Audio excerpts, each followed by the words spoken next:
हम अभी दुबई में हैं और आप सभी का स्वागत है दुबई में। माय रिचा जावेदा मॉर्निंग दोस्तों।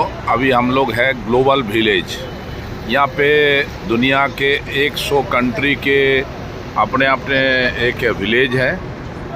वहाँ पे सारे एक्टिविटीज़ भी है और सारे खाना भी मिलता है और सब पूरे दुनिया से लगभग 200 कंट्री से लोग यहाँ पे इकट्ठा होता है। हम लोग भी आज यहाँ पे आए हैं ग्लोबल विलेज दुबई।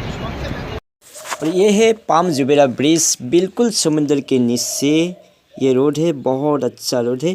आप कभी दुबई में आए तो ये रोड से ज़रूर आना, क्योंकि ये रोड देखने में बहुत अच्छा लगता है। और ये है अटलांटिक होटल, दुबई में है। बहुत अच्छा रोड है और होटल देखने में बहुत अच्छा है। ये राइट साइड में है और लेफ़्ट साइड में जो आप देख रहे हैं ये है पाम जुबैरा ब्रिज।